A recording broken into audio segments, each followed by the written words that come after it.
Hello friends, आप सभी का अपने एच ट्यूटोरियल पर स्वागत है। तो काफ़ी इंतजार के बाद आखिरकार आप लोगों का जेसीईआरटी क्लास 8 का जो मासिक मूल्यांकन है, मंथली असेसमेंट, उसका क्वेश्चन आ चुका है। ओके, देखिए माह नवंबर लिखा हुआ है, सत्र 2021-22 और पूर्णांक 60 है। वीडियो काफ़ी इंपॉर्टेंट, वीडियो को पूरा देखिएगा और अगर कहीं पर दिक्कत होता है तो आप मुझे कमेंट कर दीजिएगा, मैं डाउट सेशन में क्लियर कर दूंगा। और अभी तुरंत इस वीडियो को अपने सभी दोस्तों के साथ शेयर कर दें ताकि उनका भी मंथली असेसमेंट अच्छी तरीके से कंप्लीट हो सके। देखिए यहाँ पर विषय लिखा हुआ है हिंदी, इंग्लिश, गणित, विज्ञान, सामाजिक विज्ञान और संस्कृत। तो सबसे पहले हम लोग हिंदी देखेंगे। हिंदी में देखिए यहाँ पर एक पैसेज या पैराग्राफ दिया हुआ है, इसको पढ़ना है और नीचे कुछ क्वेश्चन है, उसका आंसर देना है। पैसेज आप पढ़ लीजिएगा, मैं डायरेक्ट यहाँ पर क्वेश्चन पर आता हूँ। तो देखिए पहला क्वेश्चन है, चलती क्यों नहीं है जी, अभी चलेगी। बस के बारे में यह किसका कथन है? पहला ऑप्शन है डॉक्टर साहब का, दूसरा लेखक के मित्र का, तीसरा स्वयं लेखक का, चौथा बस कंपनी के हिस्सेदार का। तो इसका सही आंसर होगा ऑप्शन नंबर डी, बस कंपनी के हिस्सेदार का। इसे नोट कर लीजिए। फिर देखिए सेकंड क्वेश्चन, पूजा करने योग्य वाक्यांश के लिए एक शब्द क्या होगा? पहला ऑप्शन है पुजारी, दूसरा पूजनीय, तीसरा पूजनीय और चौथा पूजनीय। तो यहाँ पर देखिए दूसरा, तीसरा, चौथा ऑप्शन तो सेम साउंड का लग रहा है, लेकिन इसका सही आंसर होगा ऑप्शन नंबर दूसरा पूजनीय। स्पेलिंग पर ध्यान देना है, पूजनीय। ओके, इसे नोट कर लीजिए। अब बढ़ते हैं नेक्स्ट हम लोग 3 नंबर की ओर। 3 नंबर का क्वेश्चन देखिए, निम्नलिखित शब्दों में इक प्रत्यय लगाकर नए शब्द बनाए। तो यहाँ पर देखिए दीन, इतिहास, नीति दिया हुआ है। तो चलिए इसका हम लोग इक प्रत्यय बनाकर शब्द बनाते हैं। तो देखिए दिन में अगर हम लोग इक प्रत्यय लगाते हैं तो दैनिक हो जाएगा, उसी प्रकार इतिहास में अगर हम लोग इक प्रत्यय लगाते हैं तो ऐतिहासिक हो जाएगा, और नीति में अगर हम लोग इक प्रत्यय लगाते हैं तो नैतिक हो जाएगा, और सप्ताह में अगर हम लोग इक प्रत्यय लगाते हैं तो साप्ताहिक हो जाएगा। इसे आप नोट कर लीजिए। अब बढ़ते हैं नेक्स्ट हम लोग 4 नंबर की ओर। 4 नंबर का क्वेश्चन देखिए, लेखक को लोगों ने शाम वाली बस से सफर न करने की सलाह क्यों दी थी? तो चलिए इसका हम लोग आंसर लिखते हैं। इसका आंसर आप इस प्रकार लिखिएगा, लेखक को लोगों ने शाम वाली बस से सफर न करने की सलाह इसलिए दी क्योंकि लोगों को बस की सच्चाई का पता था, अर्थात वे उसकी जर्जर दशा से परिचित थे। आगे देखिए, बस कब कहाँ खराब हो जाए कुछ कहना मुश्किल था, बस यात्री को गंतव्य तक ठीक से पहुंचा ही देगी यह कहना मुश्किल था। तो यही कारण था कि कुछ लोग लेखक को शाम वाली बस से सफर करने से मना कर रहे थे। इसे आप नोट कर लीजिए। अब बढ़ते हैं नेक्स्ट हम लोग अगला क्वेश्चन की ओर। अगला क्वेश्चन देखिए 5 नंबर, निम्नलिखित पंक्तियों का अर्थ स्पष्ट कीजिए। यहाँ पर पंक्ति दिया हुआ है, इसका अर्थ स्पष्ट करना है। तो चलिए हम लोग इसका आंसर लिखते हैं। तो देखिए इसका उत्तर थोड़ा सा लंबा होगा, लेकिन आप लोग कमेंट मत कीजिएगा कि लंबा आंसर है, पूरा लिख लीजिएगा क्योंकि 4 नंबर का आंसर है। ओके, 4 नंबर मिलेगा, आप पूरा लिखिएगा। तो चलिए इसका हम लोग आंसर पढ़ते हैं। प्रसंग देखिए, प्रस्तुत पंक्तियाँ हमारी पाठ्य पुस्तक भाषा मंजूरी में संकलित कविता राम का भरत को संदेश से उद्धृत की गई है, जिसके कवि तुलसीदास हैं। आगे देखिए यहाँ पर अर्थ लिखा हुआ है, श्री राम ने भरत के आग्रह पर अपना खड़ाऊ प्रेम पूर्वक उन्हें सौंप दिया। भरत ने खड़ाऊ को अपने माथे पर लगा लिया। भरत के लिए ये खड़ाऊ मानो उनकी प्रजा की रक्षा के लिए 2 पहरेदार के समान है। उनके प्रेम रूपी रत्न को सजेकर रखने वाले सीप हैं। जाप करने के लिए राम नाम के 2 अक्षर हैं। रघुकुल की रक्षा करने के लिए 2 किवाड़ हैं तथा सेवारूपी धर्म की राह दिखाने वाले 2 नेत्र हैं। भरत खड़ाऊ के रूप में ऐसा सहारा पाकर बहुत आनंदित हुए। उन्हें महसूस हुआ जैसे श्री राम और सीता ही उनके साथ हैं। तो ये हो गया इसका आंसर, इसे आप नोट कर लीजिए। अब बढ़ते हैं हम लोग अगला क्वेश्चन की ओर। हमारा हिंदी का कंप्लीट हो चुका है। अब बढ़ते हैं नेक्स्ट इंग्लिश सब्जेक्ट की ओर। देखिए, there's a hearse around the ground, what does this line suggest in the poem when Sachin walks out to bat? तो देखिए पहला ऑप्शन है इट इज नॉइजी अराउंड, दूसरा option it is silent all around the ground, तीसरा option देखिए the ground is surrounded by crowds, चौथा option there is a rush around the ground. तो एक लाइन लिखा हुआ है there's a hearse around the ground, इसका मतलब क्या है? तो देखिए इसका सही आंसर हो जाएगा ऑप्शन नंबर यहाँ पर दूसरा सही हो जाएगा, it is silent all around the ground. Ground के सभी ओर साइलेंट है, एकदम शांति छाया हुआ है। इसे आप नोट कर लीजिए। अब बढ़ते हैं नेक्स्ट सेकंड क्वेश्चन की ओर। Which words mean blocked with thick wet matter. पहला ऑप्शन है वाफ्टेड, दूसरा ऑप्शन है क्वागमायर, तीसरा ऑप्शन देखिए वाटर लॉग्ड और चौथा क्लॉग्ड। तो इसका सही आंसर होगा ऑप्शन नंबर चौथा क्लॉग्ड। इसे आप नोट कर लीजिए। अब देखिए next 3 number, how does Sachin hit the ball according to Ruskin Bond. Ruskin Bond के अनुसार सचिन किस तरीके से बॉल को मारते हैं अपने बल्ले से। तो चलिए इसका हम लोग आंसर लिखते हैं। तो देखिए इसका आंसर लिखिएगा, according to Ruskin Bond Sachin steps out and gives the ball a handsome clout. इसे आप नोट कर लीजिए। रस्किन बॉन्ड के अनुसार सचिन स्टेप आउट होते हैं, एक कदम आगे जाते हैं, उसके बाद बहुत ही मतलब खूबसूरत तरीके से बॉल को अपने बैट से मारते हैं। इसे आप नोट कर लीजिए। अब बढ़ते हैं हम लोग नेक्स्ट 4 नंबर की ओर। 4 नंबर का क्वेश्चन देखिए, write the 2 rules among the rules of new religion as formed by Sneha in the chapter a new religion. तो एक चैप्टर है अ न्यू रिलीजियन, इसके अनुसार स्नेहा कुछ रूल बनाती है न्यू धर्म के लिए। तो उसमें से कोई सिर्फ 2 रूल को लिखना है। तो चलिए इसका हम लोग आंसर लिखते हैं। तो देखिए इसका आंसर, वैसे तो स्नेहा टोटल 5 रूल बनाती है न्यू रिलीजियन के लिए, लेकिन आप लोगों को सिर्फ 2 लिखना है। ओके, तो देखिए आंसर आप इस प्रकार लिखिएगा, स्नेहाज rule for a new religion. पहला देखिए, the sun is our father because he gives us energy. Sun हमारे फादर हैं, पिता है, क्योंकि वे हमें एनर्जी देते हैं। दूसरा देखिए, the earth is our mother because she sustains us. Earth हमारी माता है क्योंकि वह हमें धारण करती है। ये 2 रूल है, इसे आप नोट कर लीजिए। अब हम लोग बढ़ते हैं अगला क्वेश्चन की ओर। 5 नंबर का क्वेश्चन देखिए, arrange the events in correct order as given in the poem when Sachin walks out to bat. एक पोयम है when Sachin walks out to bat. इस पोयम के अनुसार इसको हम लोगों को बिल्कुल इवेंट के अनुसार अरेंज करना है कि पहले क्या हुआ, उसके बाद क्या हुआ, फिर क्या हुआ, इस तरीके से। तो देखिए इसको अरेंज करेंगे हम लोग। तो सबसे पहले आपको इसको लिखना पड़ेगा, Sachin comes in to bat. फिर सेकेंड नंबर में सचिन लुक्स अराउंड। फिर तीसरा देखिए, voices of the spectators are loud. फिर 4th नंबर पर, in whatever way the bowler bowls. उसके बाद 5th नंबर पर, he looks at the bowler not with trust. फिर 6th नंबर पर, he focuses on the ball. उसके बाद 7th number पर देखिए, Sachin steps out to hit the ball. उसके बाद 8 नंबर पर आपको लिखना है, he gives a little jerk. इसे आप नोट कर लीजिए। अब बढ़ते हैं नेक्स्ट हम लोग 6 नंबर की ओर। देखिए इंग्लिश का भी खत्म हो चुका है, 6 नंबर नहीं है। अब हम लोग स्टार्ट करते हैं गणित, मैथ का। पहला क्वेश्चन देखिए, संख्या 2 4 3 6 x 8 5 में x का उपयुक्त मान क्या होगा जिससे यह संख्या 3 से पूरी पूरी विभाजित हो जाएगी। तो देखिए यहाँ पर हम लोग सबको जोड़ेंगे तो 3 से विभाजित होना चाहिए। ओके, तब यह पूरा संख्या भी 3 से विभाजित हो जाता है। तो यहाँ पर देखिए, अगर x के स्थान पर हम लोग 2 रखते हैं फिर भी यह 3 से विभाजित होगा, 5 रखेंगे फिर भी 3 से विभाजित होगा, 8 रखेंगे फिर भी 3 से विभाजित होगा। तो इसलिए ऑप्शन नंबर डी सही हो जाएगा, तीनों। ओके, 2 5 या 8 तीनों रखे, कुछ भी रखे, 3 से विभाजित होगा। इसे नोट कर लीजिए। अब बढ़ते हैं नेक्स्ट हम लोग सेकंड क्वेश्चन की ओर। संख्या ए बी सी के लिए कौन सही है। पहला ऑप्शन देखिए, A plus B plus C. दूसरा option A plus 10b plus 100c। तीसरा option A plus B is equal to C. और चौथा ऑप्शन देखिए, 100a प्लस 10b प्लस सी। इसका सही आंसर हो जाएगा option number D, 100a plus 10b plus C. इसे आप नोट कर लीजिए। अब बढ़ते हैं नेक्स्ट हम लोग 3 नंबर की ओर। 3 नंबर का क्वेश्चन देखिए, 3xy प्लस 3 प्लस 2x और 4 प्लस 4x माइनस 3xy का योग कितना होगा। तो दोनों को हम लोग जोड़ते हैं। देखिए 3 नंबर का आंसर आप इस प्रकार लिखिएगा।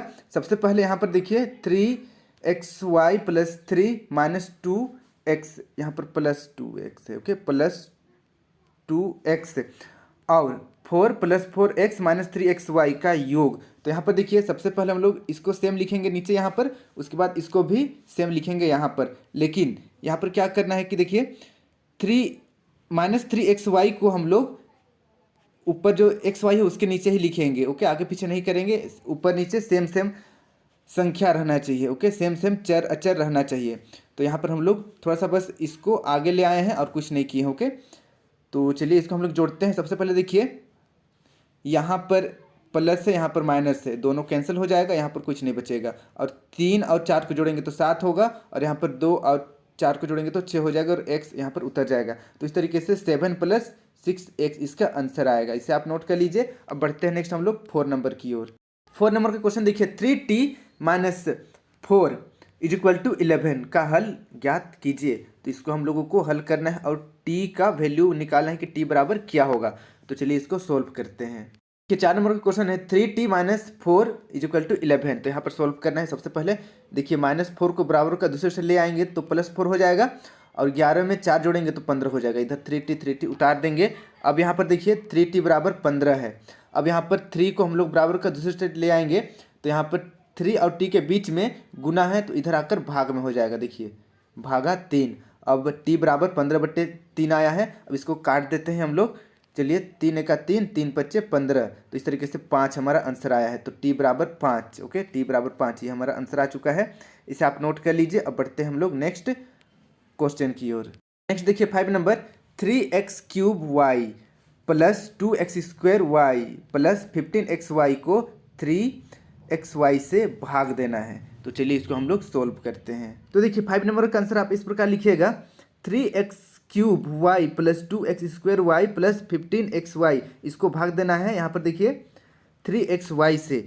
तो सबसे पहले देखिए यहाँ पर 3xy है, किससे गुना करेंगे कि 3x³ y हो जाएगा। तो x² से गुना करने से यहाँ पर 3x³ y हो जाएगा।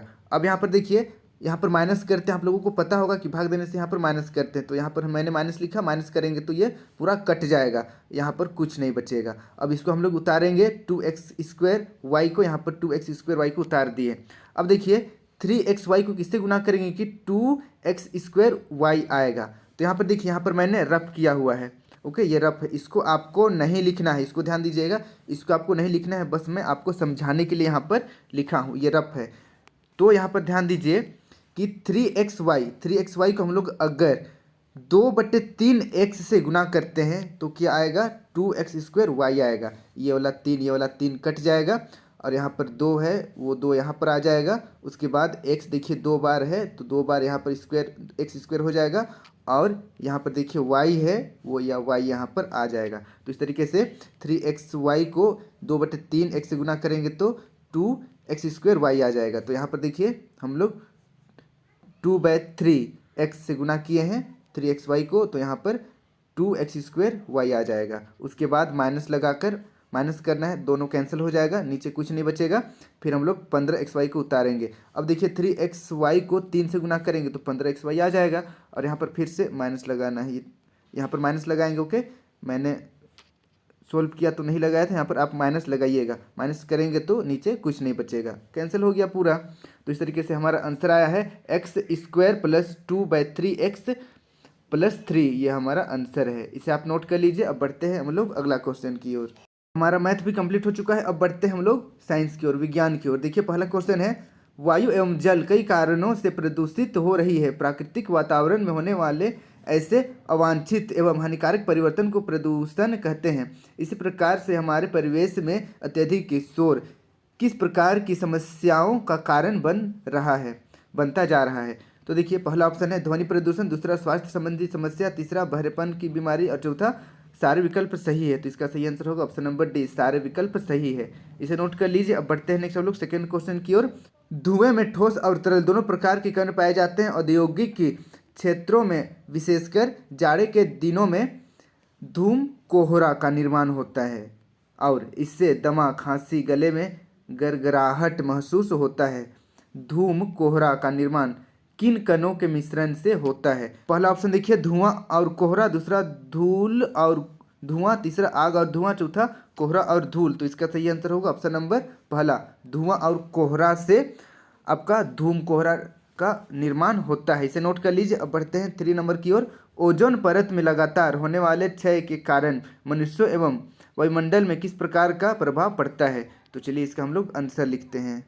तो देखिए आपको यहाँ से इसका आंसर लिखना है ओजोन परत के क्षरण की वजह से सूर्य से आने वाली हानिकारक पराबैंगनी किरणें पृथ्वी के वायुमंडल में प्रवेश कर सकती है और पेड़ पौधों तथा जीव जंतुओं के लिए हानिकारक भी होती है। मानव शरीर में इन किरणों की वजह से त्वचा का कैंसर, श्वास रोग, अल्सर, मोतियाबिंद जैसी बीमारियां हो सकती है।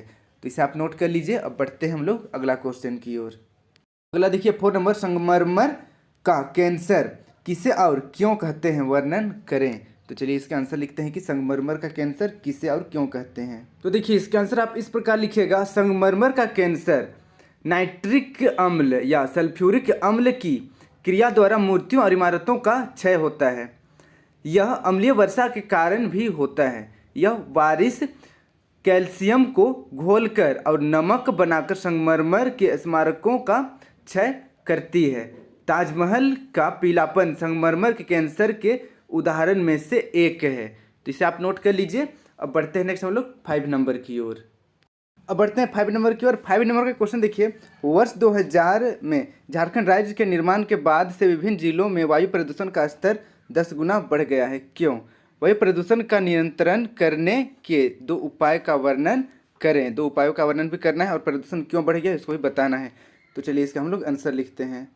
तो देखिए इसका आंसर आप इस प्रकार लिखिएगा, कभी मौसम के लिहाज से बेहतर शहर माना जाने वाला रांची इन दिनों प्रदूषण के कारण बदनाम हो चुका है। रांची में प्रदूषण अलार्मिंग लेवल तक पहुंच चुका है। झारखंड प्रदूषण कंट्रोल बोर्ड के एक सर्वे के अनुसार राजधानी में हवा प्रदूषण पिछले 15 सालों में 10 गुना बढ़ गया है। फिर आगे देखिए, सिटी के आसपास इलाकों में जंगल लगातार कम होते जा रहे हैं। हर वर्ष करीब 1 लाख नए लोगों के रहने के लिए मकानों का भी निर्माण हो रहा है, इसीलिए हरियाली भी घटती जा रही है। सिटी के पर्यावरण पर नज़र रखने वाले पुराने लोग बताते हैं कि 80 के दशक में मौसम इतना अच्छा हुआ करता था कि मेसरा जैसे इलाकों में ठंड के मौसम में छतों पर रखी पानी बर्फ में तब्दील हो जाता था। आज चारों ओर कंक्रीट के जंगल नज़र आते हैं। हर दिन हो रहे निर्माण के कारण प्रदूषण का लेवल बढ़ रहा है। थोड़ा आंसर लंबा है लेकिन आपको लिखना पड़ेगा क्योंकि 4 नंबर का है। और इसका आगे आंसर हम लोग लिखते हैं कैसे हम लोग इसको कंट्रोल कर सकते हैं वायु प्रदूषण को। तो देखिए वायु प्रदूषण पर नियंत्रण किस प्रकार हम लोग इसको कंट्रोल कर सकते हैं। देखिए वायु प्रदूषण को नियंत्रण करने हेतु निम्न उपाय करते हैं। पहला देखिए, औद्योगिक संयंत्रों में फिल्टर आदि का प्रयोग। दूसरा, कारखानों को घनी आबादी से दूर स्थापित करना। तीसरा देखिए, गाँव में गोबर गैस संयंत्र का प्रयोग करना। चौथा, कूड़े करकट को कंपोस्ट पिट में सड़ा देना। पांचवा देखिए, लेड रहित पेट्रोल का प्रयोग करना। चौथा, नगरों के आसपास पेड़ पौधे लगाना। इस तरीके से हम लोग वायु प्रदूषण को कम कर सकते हैं। इसे नोट कर लीजिए। अब बढ़ते हैं अगला क्वेश्चन की ओर। नेक्स्ट सब्जेक्ट देखिए, सामाजिक विज्ञान। पहला क्वेश्चन है, हिंदू विधवा पुनर्विवाह अधिनियम को कब मान्यता दी गई? पहला ऑप्शन देखिए 1865, दूसरा 1857, तीसरा 1947 और चौथा 1885। तो इसका सही आंसर होगा ऑप्शन नंबर दूसरा, 1856 को विधवा पुनर्विवाह अधिनियम को मान्यता दी गई। इसे नोट कर लीजिए। अब बढ़ते हैं नेक्स्ट सेकंड क्वेश्चन की ओर। निम्नलिखित भौगोलिक दशा किस फसल के लिए आदर्श है? देखिए ये क्वेश्चन आप लोगों का NAS एग्जाम में भी आ चुका है। NAS का प्रैक्टिस सेट में भी आया था क्वेश्चन में, तीसरा सेट में लास्ट क्वेश्चन में आप देख सकते हैं। आर्द्र नमी युक्त जलवायु, 24 डिग्री सेल्सियस तापमान, 60 से 100 सेंटीमीटर वर्षा, काली एवं जलोढ़ मिट्टी, 210 पाला रहित दिन, तेज चमकीली धूप, इसमें कौन सा खेती होता है? पहला ऑप्शन है मक्का, दूसरा गन्ना, तीसरा कपास, चौथा पटसन। तो इसका सही आंसर है ऑप्शन नंबर तीसरा, पटसन। इसे नोट कर लीजिए। अब बढ़ते हैं नेक्स्ट हम लोग 3 नंबर की ओर। ये भी आप लोगों का NAS एग्जाम में आ चुका है, तीसरा नंबर भी। देखिए यहाँ पर दिए गए विश्व के मानचित्र के अनुसार चावल उत्पादन के लिए प्रसिद्ध विश्व के 4 देशों के नामों को सही क्रम में करें, सही क्रम में मिलान करें। तो यहाँ पर देखिए सही क्रम में मिलान करना है। पहला ऑप्शन देखिए, भारत चीन श्रीलंका जापान, दूसरा भारत श्रीलंका चीन जापान, तीसरा भारत जापान श्रीलंका चीन और चौथा भारत चीन जापान श्रीलंका। तो देखिए इसमें सही आंसर हो जाएगा। सबसे पहले यहाँ पर पहला नंबर में भारत दिया हुआ है तो भारत, दूसरा नंबर में चीन है, यहाँ पर चीन हो जाएगा। फिर जापान, यहाँ पर देखिए तीसरा में आपका जापान है और चौथा में श्रीलंका है यहाँ पर। तो इस तरीके से ऑप्शन नंबर चौथा सही हो जाएगा, भारत चीन जापान श्रीलंका। इसे नोट कर लीजिए। अब बढ़ते हैं नेक्स्ट हम लोग अगला क्वेश्चन की ओर। नेक्स्ट देखिए 4 नंबर, अपने क्षेत्र राज्य के प्रमुख फसलों कृषि के प्रकार का वर्णन करें। तो चलिए इसका हम लोग आंसर लिखते हैं। तो इसका हम लोग आंसर इस प्रकार लिखेंगे, झारखंड की प्रमुख फसलें इस प्रकार हैं। देखिए पहला धान, यह राज्य की सर्व प्रमुख फसल है। उसके बाद देखिए नेक्स्ट मक्का, यह राज्य में उत्पादन की दृष्टि से इस फसल का दूसरा स्थान है। फिर देखिए नेक्स्ट गेहूँ, यह राज्य का तीसरा प्रमुख फसल है। फिर चौथा देखिए गन्ना, यह राज्य का एक नगदी फसल है। उसके बाद देखिए नेक्स्ट जौ, यह भारत की प्राचीनतम फसल है। उसके बाद देखिए नेक्स्ट मड़ुआ, आप लोग सुने होंगे, यह कम समय में तैयार होने वाली फसल है। हम लोग कृषि के प्रकार देखते हैं। देखिए पहला है मिश्रित कृषि, यह एक ही खेत में दो या दो से अधिक फसलों को एक साथ उगाना मिश्रित कृषि कहलाता है। देखिए सेकेंड मिश्रित खेती, ऊपर मिश्रित कृषि था, अभी मिश्रित खेती का बात हो रहा है। देखिए फसल उत्पादन के साथ साथ पशुपालन करना मिश्रित खेती कहलाता है। फिर देखिए नेक्स्ट शिफ्टिंग खेती, वनों को जलाकर उनके स्थान पर जगह बदल बदल कर खेती करना शिफ्टिंग खेती कहलाता है। इसे आप नोट कर लीजिए। अब बढ़ते हैं नेक्स्ट हम लोग अगला 6 नंबर की ओर। देखिए 6 नंबर, प्राचीन काल में महिलाओं की सामाजिक स्थिति कैसी थी बताएं। तो चलिए इसका हम लोग आंसर लिखते हैं। तो देखिए इसका आंसर, प्राचीन काल में महिलाओं की सामाजिक स्थिति काफ़ी बेहतर थी। हड़प्पा सभ्यता के काल में समाज मातृसत्तात्मकता था। ऋग्वैदिक काल में भी स्त्रियों की स्थिति सम्मानजनक थी। वे अपने पति के साथ यज्ञ कार्यों में सम्मिलित होती एवं दान दिया करती थी। पर्दा प्रथा का प्रचलन नहीं था। स्त्रियां भी शिक्षा ग्रहण करती थी। ऋग्वैदिक काल में लोपामुद्रा, घोषा, सिकता, अपाला जैसी विदुषी स्त्रियों का जिक्र मिलता है। विवाह न करने की स्थिति में यदि पुत्री पिता के घर में ही रहती थी तो वह पिता की संपत्ति में हिस्सेदार होती थी। सामान्यतः समाज में एक पत्नी प्रथा एक ही प्रचलन था, लेकिन उत्तर वैदिक काल आते आते अंतरवर्णीय विवाह, बहुविवाह, दहेज प्रथा आदि का प्रचलन हो गया। स्त्रियों की दशा ऋग्वैदिक काल की तुलना में अच्छी नहीं रह गई थी। तो ये इसका आंसर हो गया। थोड़ा सा लंबा है लेकिन पूरा लिख लीजिएगा। अब लोग बढ़ते हैं अगला क्वेश्चन की ओर। बढ़ते हैं नेक्स्ट हम लोग संस्कृत की ओर। देखिए यहाँ पर एक पैसेज दिया हुआ है, इसको पढ़ना है, उसके बाद आंसर नीचे का क्वेश्चन का आंसर देना है। तो देखिए पहला क्वेश्चन है मातृदेवो भव अत्र भव इति क्रियापदस्य कर्तृपद किम। तो यहाँ पर देखिए मातृदेवो भव, इसमें क्रियापद कौन है? पहला ऑप्शन है माता, दूसरा नरः, तीसरा त्वम, चौथा अहम। तो इसका सही आंसर है ऑप्शन नंबर दूसरा नरः। ओके, इसे नोट कर लीजिए। फिर देखिए सेकंड क्वेश्चन, निकृष्ट इति पदस्य विलोम पदम किम। निकृष्ट का विलोम पद बताना है। तो देखिए पहला ऑप्शन है श्रेष्ठतमम, दूसरा श्रेष्ठ, तीसरा श्रेष्ठा और चौथा है उपनिषदः। तो इसका सही आंसर होगा ऑप्शन नंबर दूसरा श्रेष्ठ। इसे नोट कर लीजिए। अब बढ़ते हैं नेक्स्ट हम लोग 3 नंबर की ओर। 3 नंबर का क्वेश्चन है उपनिषदः किम उपदिशन्ति। तो यहाँ पर देखिए पूर्ण वाक्य में उत्तर देना है यहाँ पर। तो इसका आंसर मैं ऊपर बता दे रहा हूँ, आपको यहाँ से लिखना है। देखिए उपनिषदः मातृदेवो भव पितृदेवो भव इति उपदिशन्ति, इस लाइन को आपको पूरा लिख देना है। ओके, इसको ध्यान दीजिए, ये वाला लाइन को आपको पूरा लिख देना है उत्तर में।